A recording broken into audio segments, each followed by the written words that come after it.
How do organisms reproduce? तो students, this is our new chapter. तो सबसे पहले हम समझेंगे रिप्रोडक्शन का मतलब क्या है। जैसे कि ये एक फैमिली की फोटो है। ये बच्चे जो हैं वो इस दुनिया में कैसे आए, आप इस दुनिया में कैसे आए? तो उनके मम्मी पापा ने उनको जन्म दिया होगा, ठीक बात है। उनके मम्मी पापा कहां से आए? अपने मम्मी पापा से। जैसे उनके पापा को उनके पापा ने और उनकी मम्मी ने जन्म दिया होगा। तो जो इंसान होते हैं वो बच्चे पैदा करते हैं। एंड फिर इंसान ही नहीं, बाकी जानवर भी बच्चे पैदा करते हैं। आप देखें, हाथी का जानवर है, कुछ डॉग्स के जानवर हैं। तो ये जो प्रोसेस होता है बच्चे पैदा करने का, that is called reproduction. Scientifically हम रिप्रोडक्शन को ऐसे डिफाइन कर सकते हैं। Reproduction is the process by which a living organism produces more living organisms of its own kind. तो रिप्रोडक्शन वो प्रोसेस है जिससे कोई लिविंग ऑर्गेनिज्म और लिविंग ऑर्गेनिज्म बनाता है, ठीक है। जैसे इस हाथी ने एक दूसरा हाथी बनाया ऑफ इट्स ओन काइंड, और अपने ही तरीके का। ऑब्वियसली हाथी एक दूसरा छोटा हाथी बनाता है, डॉग एक दूसरा छोटा डॉग बनाता है। तो that's why of its own kind. बहुत सारे लाइफ के प्रोसेसेस के बारे में अभी तक आपने पढ़ा है। न्यूट्रिशन हो गया, रेस्पिरेशन हो गया, एक्सक्रीशन हो गया। वैसे रिप्रोडक्शन भी लाइफ का एक इंपॉर्टेंट प्रोसेस होता है। हालांकि इन प्रोसेसेस में और रिप्रोडक्शन में एक बेसिक स्लाइड सा डिफरेंस है। क्या डिफरेंस है? Necessary to live. ये जो प्रोसेसेस होते हैं वो किसी भी ऑर्गेनिज्म के लिए, जिंदा रहने के लिए जरूरी होते हैं। न्यूट्रिशन, अगर वो खाना नहीं खाएगा तो मर जाएगा। रेस्पिरेशन, सांस नहीं लेगा तो मर जाएगा। एक्सक्रीशन, अगर वो एक्सक्रीट नहीं करेगा तो भी मर जाएगा। लेकिन रिप्रोडक्शन के साथ ऐसी बात नहीं। अगर कोई ऑर्गेनिज्म रिप्रोड्यूस ना करे तो भी वो नॉर्मल तरीके से जिंदा रह सकता है। बहुत सारे लोग होते हैं जो ऑफ स्प्रिंग्स पैदा नहीं करते, तब भी वो नॉर्मल जीवन जीते हैं। इस तरह से रिप्रोडक्शन जिंदा रहने के लिए जरूरी नहीं है, जैसे कि ये प्रोसेस जरूरी है। तो अब सवाल पैदा उठता है, व्हाई रिप्रोडक्शन इज इंपॉर्टेंट? अगर जिंदा रहने के लिए जरूरी नहीं है तो फिर रिप्रोडक्शन क्यों किया जाता है, वो क्यों इंपॉर्टेंट है? तो आंसर बहुत सिंपल सा है, to continue life on earth. अगर रिप्रोडक्शन बंद कर दिया जाए तो अर्थ पे जीवन ही खत्म हो जाएगा। और आप सोचो, आज दुनिया में जितने भी लोग हैं वो अगर ऑफ स्प्रिंग्स पैदा करना बंद कर दें तो जब वो मर जाएंगे तो अर्थ पे ह्यूमन बींग्स नहीं बचेंगे।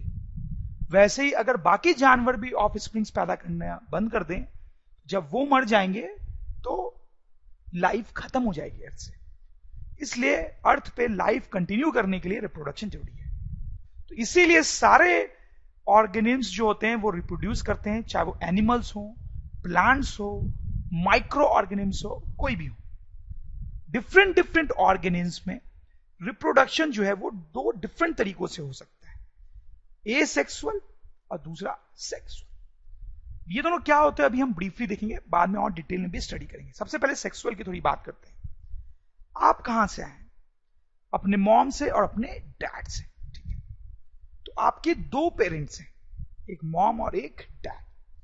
तो सेक्सुअल रिप्रोडक्शन वैसा रिप्रोडक्शन होता है जिसमें ऑफ स्प्रिंग के दो पेरेंट्स होते हैं।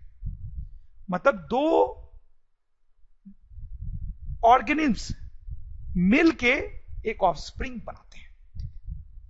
जबकि एसेक्सुअल रिप्रोडक्शन में क्या होता है? Single parent produces of springs.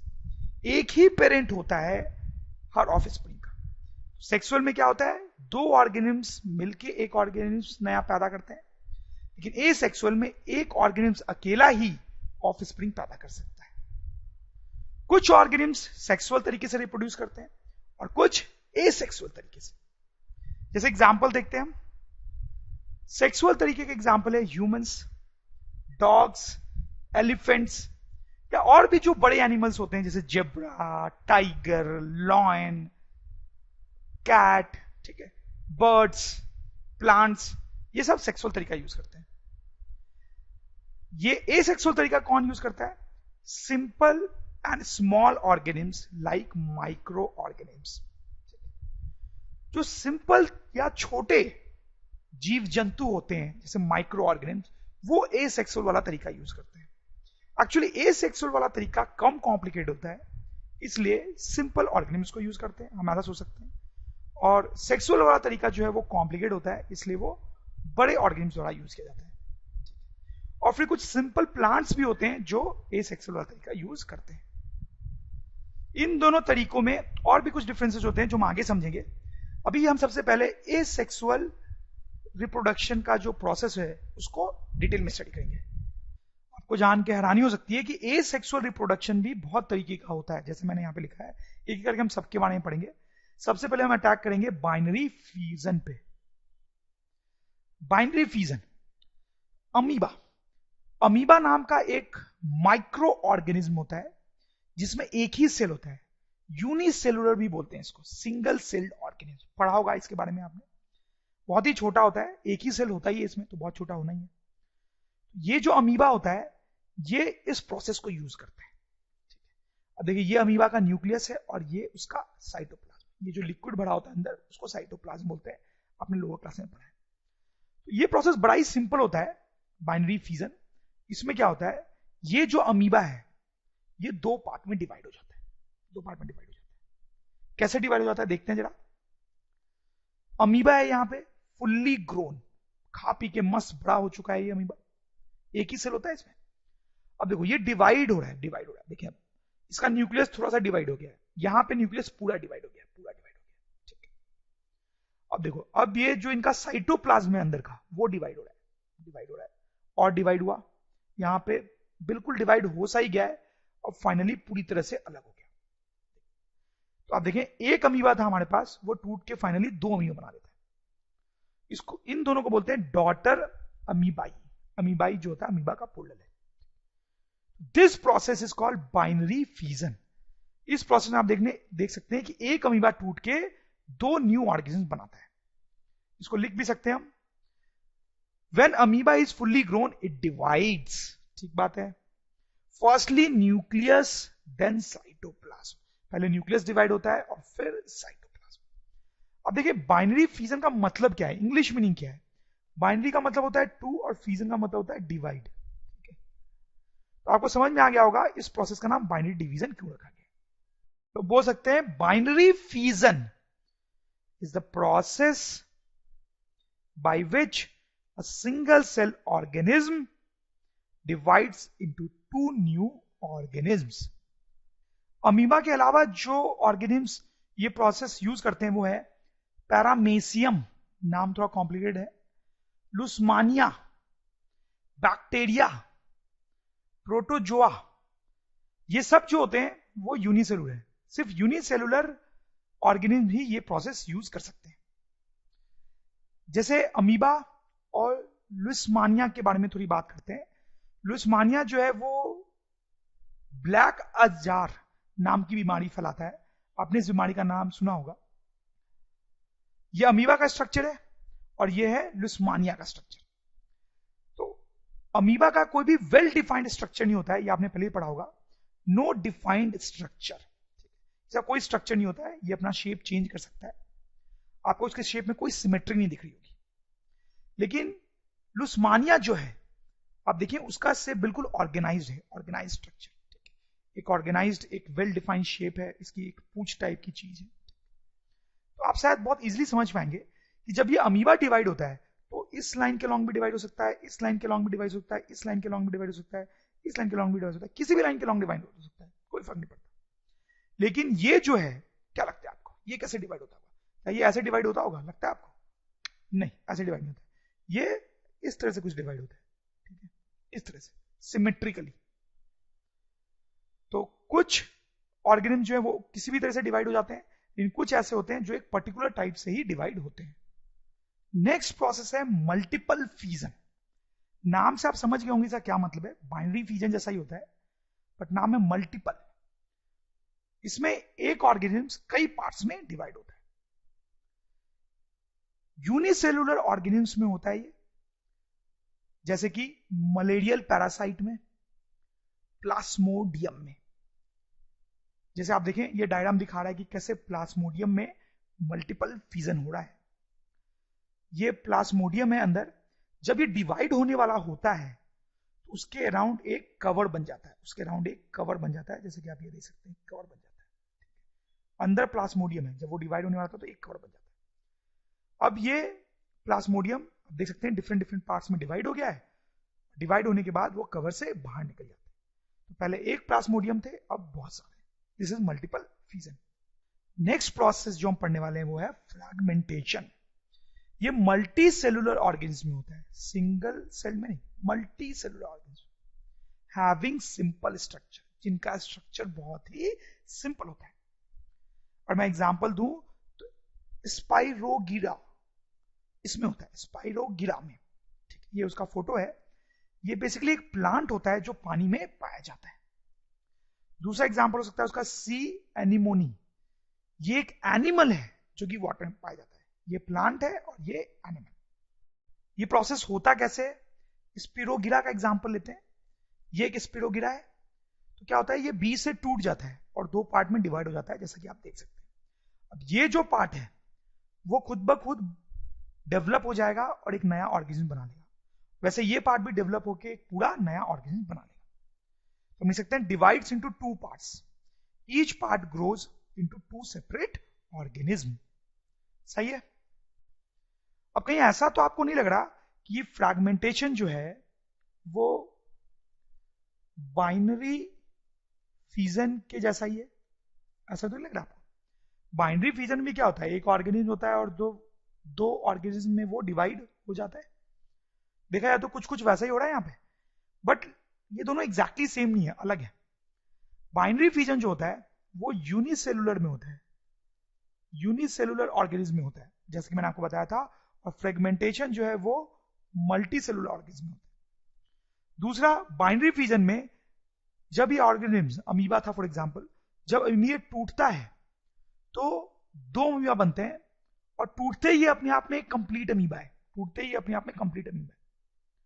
लेकिन यहां पर जब ये दो पार्ट में टूट रहा है तो ये पार्ट अभी कंप्लीट नहीं है, थोड़े टाइम में ये ग्रो करके एक कंप्लीट ऑर्गेनिज्म बना लेगा। वैसे थोड़े टाइम में ये ग्रो करके कंप्लीट ऑर्गेनिज्म बना लेगा। ये दूसरा डिफरेंस हो गया इन दोनों प्रोसेस में। Budding, simple multi cell organism. ये जो बडिंग है वो सिंपल मल्टी सेल ऑर्गेनिज्म में होता है, जैसे कि हाइड्रा में और यीस्ट में। तो हम पहले थोड़ी हाइड्रा की बात करते हैं। ये आप देखें, ये हाइड्रा है, बहुत ही छोटा ऑर्गेनिज्म होता है ये। इसके हेयर लाइक स्ट्रक्चर्स होते हैं इसमें, जिसको हम टेंटिकल्स बोलते हैं। अब देखें ये रिप्रोड्यूस कैसे करता है। जैसे आप यहां पे देखें, यहां पे जो सेल्स होंगे ना, इसमें यहां पे जो सेल्स होंगे वो डिवाइड होके बहुत सारे नए सेल्स बनाते हैं, जिससे ये प्रोजेक्शन बाहर की तरफ निकलता है और फिर सेल डिवीजन से ये ग्रो करके अपना साइज बढ़ाता है। देखिए इसको बर्ड बोलते हैं, टेक्निकली इसको बर्ड बोलते हैं। बहुत ही सिंपल प्रोसेस है। अब सेल, ये बर्ड में जो सेल्स हैं वो डिवाइड होते जाते हैं और नए सेल्स बनाते जाते हैं, जिससे बर्ड का साइज बढ़ता जाता है। और आप देखें ये ऑलमोस्ट एक नया हाइड्रा टाइप बन गया है यहां पे। जब ये ग्रो कर जाता है सफिशिएंट अमाउंट में तो यहां से कट हो जाता है। तो ये पुराना हाइड्रा तो रह ही जाता है हमारे पास और ये एक नया हाइड्रा बन गया। This is how reproduction happens in hydra. और इस प्रोसेस को हम बोलते हैं बडिंग। यीस्ट में भी ऐसे ही होता है। आप देखें ये यीस्ट है, बहुत छोटा होता है, माइक्रो ऑर्गेनिज्म है। अब देखिए इसमें कैसे ये बर्ड डेवलप हो गया है और जब ये बर्ड बड़ा हो जाता है तो ये अलग हो जाता है। Next method is regeneration. Simple multi cell organism में होता है ये, जैसे कि प्लानेरिया में और हाइड्रा में। बहुत ही अमेजिंग टाइप का मेथड होता है, बड़ा इंटरेस्टिंग होता है ये। जैसे अगर हम प्लानेरिया की बात करें, पहले प्लानेरिया की, तो समहाउ अगर इसकी बॉडी छोटे छोटे टुकड़ों में बट जाती है, जैसे मान लो 3 पार्ट में कट जाता है, सपोज कैसे कट जाता है, कोई भी रीजन हो सकता है कटने का, कोई एक्सीडेंट हो गया या कुछ भी हो गया, उसी कारण में ये 3 पार्ट में कट गया। तो अब ये जो पार्ट है आप देखें, ये डेवलप होकर पूरा प्लानेरिया बना लेगा, ये पार्ट भी डेवलप होकर पूरी बॉडी बना लेगा, ये पार्ट भी डेवलप होकर पूरी बॉडी बना लेगा। This is called regeneration. नाम से भी आपको लग रहा होगा कि ऐसा ही कुछ होना चाहिए था, रीजेनरेशन। वैसे हाइड्रा का भी देख सकते हैं आप, जैसे ये हाइड्रा है, सपोज करो हमने इसको 2 पार्ट में काट दिया, या किसी भी एक्सीडेंट के कारण 2 पार्ट में कट गया ऐसे, तो ये पार्ट जो है वो ग्रो होके एक हाइड्रा बना लेगा, ये पार्ट जो है वो ग्रो होके एक हाइड्रा बना लेगा, फिर ये दोनों पार्ट जो है वो इंडिविजुअली ग्रो करेंगे और बड़ा हाइड्रा बनाएंगे। तो ये है रीजनरेशन। लेकिन इसमें एक ध्यान देने वाली बात यह है, not really a process of reproduction. ध्यान दें आप, अगर सही मायने में देखा जाए तो रीजनरेशन जो है वो एक्चुअली रिप्रोडक्शन नहीं है, एक्चुअली रिप्रोडक्शन नहीं है। समझे आप, ये तो क्या है कि हाइड्रा अगर एक्सीडेंटली 2 पार्ट में कट जाता है तो वो नए हाइड्रास बना लेता है, ठीक। लेकिन अगर वो ना कटे तो एक्सीडेंटली कट गया ना यार, हमेशा कटेगा कोई जरूरी नहीं है, तो फिर तो नया हाइड्रा बनेगा ही नहीं और दुनिया से हाइड्रा हमेशा के लिए खत्म हो जाएगा, ठीक है। तो देखा जाए तो स्ट्रिक्टली रीजनरेशन जो है वो रिप्रोडक्शन नहीं है। हाइड्रा रिप्रोड्यूस तो एक्चुअली बर्डिंग से करता है, जो हमने पहले पढ़ा है।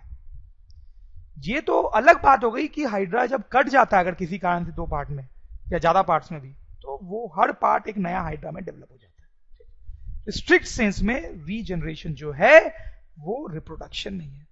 वही कहानी प्लैनेरिया के लिए भी है, वो तो एक्सीडेंटली कट गया यार तो वो डेवलप हो गया नया प्लैनेरिया में, बट रिप्रोडक्शन का तो उसका एक और कोई अलग मेथड होता होगा। और सवाल है हाउ रीजनरेशन हैपेंस। आप देख सकते हैं बड़ा इंटरेस्टिंग फिनोमेना है कि यार एक ऑर्गेनिज्म को काट दिया तो फिर वो रीग्रो कर गया, तो ये होता कैसे है? तो जैसे प्लैनेरिया की बात करते हैं उसके थ्रू मैं आपको समझाता हूं, ठीक है। तो सपोज करें ये पार्ट 1 बोल रहे हैं हम उसके बॉडी का, इसको बोल रहे हैं पार्ट 2 उसके बॉडी का, और इसको बोल रहे हैं पार्ट 3 उसके बॉडी का। तो अब क्या होता है कि हर पार्ट में जो सेल्स होते हैं वो थोड़े डिफरेंट टाइप के होते हैं। मतलब इस पार्ट में जो सेल होंगे वो अलग टाइप के होंगे, इस पार्ट में जो सेल है वो अलग टाइप के होंगे, इस पार्ट में जो सेल है वो अलग टाइप के होंगे। लिख सकते हैं हम इसको different type of cells in all parts.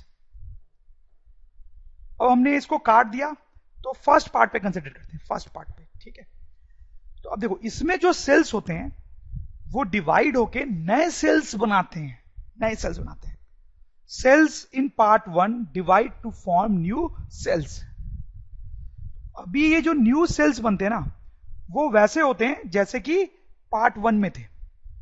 अब क्या होगा, अब ये जो नए सेल्स है वो अपना स्ट्रक्चर चेंज करते हैं ताकि वो वैसे सेल्स बनाए जैसे पार्ट 2 या पार्ट 3 में थे।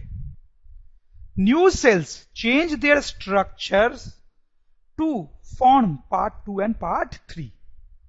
समझ में आ गई होगी आपको कहानी। इसमें जो सेल्स थे वो डिवाइड होकर नए सेल्स बनाते हैं, फिर वो नए सेल्स अपना स्ट्रक्चर चेंज करते हैं। ये बड़ा इंपॉर्टेंट स्टेप होता है, ये अपना स्ट्रक्चर चेंज करते हैं ताकि पार्ट 2 और पार्ट 3 बन सके, और उस तरह से एक पूरा ऑर्गेनिज्म बन जाता है। वही कहानी इसके लिए भी रिपीट होती है और इसके लिए भी रिपीट होती है। ओके, अब नेक्स्ट पॉइंट है कि regeneration does not happen in complex organism. Complex organism जो होते हैं उसमें रीजनरेशन का प्रोसेस नहीं होता है। ये बड़ी सिंपल सी बात है कि सपोज करो ये डॉग है, ये कॉम्प्लेक्स बड़ा ऑर्गेनिज्म है, इसको आपने बीच से काट दिया तो क्या ये वाला पार्ट एक नया कुत्ता बना लेगा और ये नया कुत्ता बना लेगा? बिल्कुल भी नहीं होता है ऐसा। तो कॉम्प्लेक्स ऑर्गेनिज्म में रीजनरेशन नहीं होता है। देखिए क्या होता है कि ऐसे कॉम्प्लेक्स ऑर्गेनिज्म में बहुत सारे सेल्स मिलके एक टिश्यू बनाते हैं, बहुत सारे टिश्यूज मिलके एक ऑर्गन बनाते हैं, और बहुत सारे ऑर्गन्स बनाते हैं जैसे ब्रेन, हार्ट, लंग्स, स्टमक। तो इनका स्ट्रक्चर जो है वो बहुत कॉम्प्लिकेटेड होता है, जबकि सिंपल ऑर्गेनिज्म में इतने ऑर्गन्स वगैरह नहीं होते हैं, सिंपल स्ट्रक्चर होते हैं। तो सपोज करो डॉग को आपने यहां पे काट दिया, तो डॉग का ब्रेन यहां पे है और सपोज करो उसका स्टमक यहां पे। तो अब आपने जब काट दिया तो ये जो स्टमक वाले सेल हैं, इसमें जो सेल्स होते हैं स्टमक वाले, उनके पास ऐसी प्रॉपर्टी नहीं होती है कि वो ब्रेन जैसे सेल्स बना ले और कुत्ता डेवलप हो जाए। वैसे यहां पे ब्रेन के जो सेल्स होंगे उसके पास ऐसी प्रॉपर्टी नहीं होगी कि वो स्टमक जैसे सेल्स बना के पूरा डॉग कंप्लीट कर सके। तो हम लिख सकते हैं cells in one cut part do not have the property to make cells of other organs। इसलिए कॉम्प्लेक्स ऑर्गेनिज्म में रीजनरेशन नहीं होता है। तो मैं आपको याद दिला दूं, हम एसेक्सुअल रिप्रोडक्शन के डिफरेंट मोड्स पढ़ रहे हैं। तो उसका अब अगला मोड है वेजिटेटिव प्रोपगेशन। तो जैसा नाम से आपको लग रहा होगा, ये मोस्टली प्लांट्स में होता है। अब देखिए, नॉर्मली प्लांट्स को उगाने का तरीका क्या होता है? सीड्स, ठीक है। नॉर्मली हमें कोई प्लांट उगाना होता है तो उसका सीड लाके सॉइल में लगाते हैं, उस सीड से प्लांट उगता है। बट बहुत सारे ऐसे प्लांट्स होते हैं जिनको उगाने के लिए सीड्स की जरूरत नहीं होती है। उनके रूट्स के कटे हुए पार्ट्स या फ्रूट्स या स्टेम या लीव्स को अगर सॉइल में लगा दिया जाए तो उससे भी एक नया प्लांट उग जाता है। जैसे मैं आपको एग्जांपल देता हूं, मनी प्लांट आपने घर में जरूर लगाया होगा, ये सोच के कि आपके घर में बहुत मनी होगा। एनीवेज, तो ये मनी प्लांट कैसे उगाते हैं लोग? कई बार कहीं पे मनी प्लांट होता है, उसका एक स्टेम या डंडी तोड़ के ले आते हैं और उसको लगा देते हैं, धीरे धीरे ये एक प्लांट में ग्रो कर जाता है। रोज के साथ भी आपने ऐसा किया होगा, रोज के प्लांट से एक स्टेम काट के हम सॉइल में लगा देते हैं तो एक नया रोज प्लांट उगाता है। पोटैटो, अगर कोई पोटैटो बहुत पुराना हो जाता है तो आपने देखा होगा उससे ऐसे स्ट्रक्चर्स निकल जाते हैं जिसको हम बर्ड्स बोलते हैं। इस पोटैटो को अगर जमीन में गाड़ दिया जाए तो ये बर्ड जो है वो नए पोटैटो प्लांट में ग्रो कर जाएगा। वैसे एक पेड़ होता है ब्रायोफाइलम, उसके लीव्स में ऐसे छोटे छोटे बर्ड्स उगाते हैं, ठीक है, जो कि नए प्लांट्स में ग्रो कर सकते हैं। तो ये सब एग्जांपल है वेजिटेटिव प्रोपागेशन के, जहां सीड के बिना ही हम ग्रो कर रहे हैं प्लांट को through their roots, fruits, stem या लीव्स।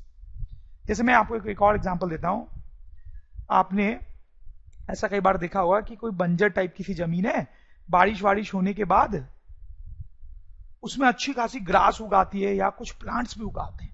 ऐसा कैसे होता है? तो क्या होता है कि ये जो बंजर सी जमीन आपको दिख रही है, इससे पुराने पेड़ों के या ग्रास के स्टेम्स पड़े रहते हैं इधर उधर, ठीक है, पुराने पेड़ या फिर ग्रास के स्टेम्स पड़े होते हैं। फिर जब बारिश होती है, ठीक है, तो फेवरेबल कंडीशन आ जाता है और उस फेवरेबल कंडीशन में ये जो स्टेम्स हैं वो ग्रो करके प्लांट या ग्रास बना लेते हैं। ये भी एग्जांपल है वेजिटेटिव प्रोपगेशन का। ये कुछ और प्लांट्स हैं जो इस तरीके का प्रोसेस यूज करते हैं रिप्रोडक्शन के लिए, जैसे सुगर केन हो गया, ग्रेप्स, बनाना, ऑरेंज, जैस्मिन। अब देखिए आप यहां पर इस एग्जांपल में जो वेजिटेटिव प्रोपगेशन हो रहा है वो नेचुरल है, ठीक है, वो अपने आप हो रहा है, उसमें कोई आदमी नहीं करवा रहा है इसको। लेकिन आप देखिए मनी प्लांट का केस देखें या फिर रोज का केस देखें, इसमें स्टेम हम काट के लगा रहे हैं, इसमें भी स्टेम हम काट के लगा रहे हैं। तो यहां पर जो वेजिटेटिव प्रोपगेशन है उसको हम बोलेंगे आर्टिफिशियल। तो जब हम आर्टिफिशियली वेजिटेटिव प्रोपगेशन करते हैं जब उसको, तो 3 तरीके से कर सकते हैं, कटिंग, लेयरिंग एंड ग्राफ्टिंग। ये तीनों तरीके क्या होते हैं हम देखेंगे। सबसे पहले हम देखते हैं कि कटिंग का क्या मतलब होता है। कटिंग का मतलब बहुत सिंपल है, आप देखें ये एक प्लांट था हमारे पास, ठीक है, हमने ब्लेड से या किसी भी और चीज से उसकी एक स्टेम काट ली और इस स्टेम को मैंने दूसरे गमले में लगा दिया, और टाइम के साथ क्या होगा, ये पौधा भी बड़ा हो जाएगा। This is an example of vegetative propagation by cutting, ठीक है, सिंपल, क्योंकि हम एक स्टेम को काट के लगा रहे हैं। इसके एग्जांपल्स कुछ मैंने आपको बताए भी हैं, मनी प्लांट हो गया, रोज हो गया, और भी एग्जांपल्स है sugar cane and banana, right. अब बात करते हैं लेयरिंग की। लेयरिंग क्या होता है, ये थोड़ा इंटरेस्टिंग है। आप देखिए यहां पे लेयरिंग की जा रही है। ये कोई बड़ा सा पेड़ है, ठीक है, उसकी किसी ब्रांच को लेके हम ऐसे इस तरीके से सॉइल के अंदर से डिप कर देते हैं। उसके एक ब्रांच को हमने लिया, उसका एक पार्ट हमने सॉइल के अंदर घुसा दिया, ठीक है, और थोड़ा सा पार्ट बाहर रखा। अब धीरे धीरे क्या होगा कि ये जो पार्ट है वो ग्रो कर जाएगा, ग्रो कर जाएगा, और ये जो पार्ट सॉइल के अंदर है, इसके रूट्स बन जाते हैं, और जब ऐसा हो जाए कुछ दिन बाद की रूट्स बन जाए तो आपको इसको यहां से काट दो, ठीक है। तो ये जो है ये अपने आप में एक पूरा नया प्लांट बन गया। ये जो प्रोसेस है इसको बोलते हैं लेयरिंग। इसके कुछ एग्जांपल है जैस्मिन, लेमन, स्ट्रॉबेरी, तो बड़े इंटरेस्टिंग टाइप के एग्जांपल हैं इसके। नेक्स्ट हम देखेंगे, आप समझ गए होंगे, ग्राफ्टिंग। ग्राफ्टिंग क्या होता है, ये थोड़ा अलग टाइप का प्रोसेस होता है, अभी आप समझ जाएंगे। जैसे देखें इस डायग्राम में ग्राफ्टिंग की गई है, तो ध्यान दें, टू डिफरेंट प्लांट्स। देखो क्या है, ये जो नीचे है, नीचे वो एक प्लांट है, पहले से एक कोई प्लांट है, और ये जो स्टेम है हम दूसरी प्लांट के लेके आए,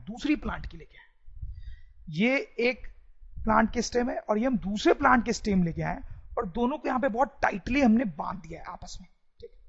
तो अब क्या होता है कि अब ये दोनों प्लांट जो ग्रो करते हैं, तो आप समझ रहे होंगे उस रिजल्टेंट प्लांट में इसकी भी प्रॉपर्टी होती है और इसकी भी प्रॉपर्टी होती है, ठीक है। तो हम लिख सकते हैं the resultant plant has mixed properties of both plants. तो ऐसा जो प्रोसेस होता है वो कई बार इसलिए यूज किया जाता है ताकि हमें एक और बेटर प्लांट मिले जिसमें दोनों प्लांट्स की अच्छी प्रॉपर्टीज हों, ठीक है। एडवांटेजेस ऑफ वेजिटेटिव प्रोपगेशन, ठीक है। तो जैसे आपने मनी प्लांट लगाया, उसका स्टेम काट के लगाया, तो जब आपने लगाया उसको तब ऑलरेडी वो कुछ बड़ा था, अब वो धीरे धीरे और बड़ा हो जाएगा, आपका प्लांट बढ़ता जाएगा। लेकिन सपोज करो आप ट्रेडिशनल तरीका यूज करते कि सॉइल में आपने एक सीड लगाया मनी प्लांट का, तो इस तरीके से क्या होगा, अब कुछ दिन बाद ये जो सीड है वो फूटेगा, उससे प्लांट छोटा सा निकलेगा, फिर वो छोटा सा प्लांट धीरे धीरे बड़ा होगा, ठीक है। सो अब पता है कौन से प्रोसेस में आपको जल्दी बड़ा प्लांट मिलेगा, ऑब्वियसली इसमें, ठीक है। तो वेजिटेटिव प्रोपगेशन का ये एडवांटेज होता है कि उससे प्लांट जल्दी बड़ा हो जाता है, लेकिन अगर हम सीड का यूज कर रहे हैं तो ज्यादा टाइम लगता है। तो हम लिख सकते हैं एडवांटेज क्या है, plant grows in lesser time, सही बात है। दूसरा एडवांटेज मैं आपको बताता हूं, जैसे सपोज करो आप स्ट्रॉबेरी उगाना चाहते हो, ठीक है। तो अगर आप सीड्स लोगे स्ट्रॉबेरी के बहुत सारे, तो हर सीड से अलग अलग प्लांट निकलेगा, ठीक है। और वो जो अलग अलग प्लांट्स होंगे उनकी प्रॉपर्टीज थोड़ी सी तो अलग होगी ही होगी, ठीक है। हो सकता है इन सब से जो स्ट्रॉबेरीज आए, ठीक है, उनका टेस्ट में थोड़ा थोड़ा अंतर हो या कलर में थोड़ा थोड़ा अंतर। लेकिन आप अगर वेजिटेटिव प्रोपगेशन का यूज कर रहे हो तो आप क्या कर रहे होगे, आपके पास ऑलरेडी एक एग्जिस्टिंग प्लांट होगा, उसी से आप दूसरा प्लांट बना रहे होगे। तो अब ये जो दूसरा प्लांट बनेगा ना, उसकी जो प्रॉपर्टीज हैं वो पहले वाले प्लांट जैसे ही होंगी। तो इससे जो स्ट्रॉबेरी बनेगी उसका टेस्ट और कलर ओरिजिनल स्ट्रॉबेरी के जैसा ही होगा, ठीक है। तो दूसरा एडवांटेज हमारा ये हो गया, new grown plants are very similar to original plants.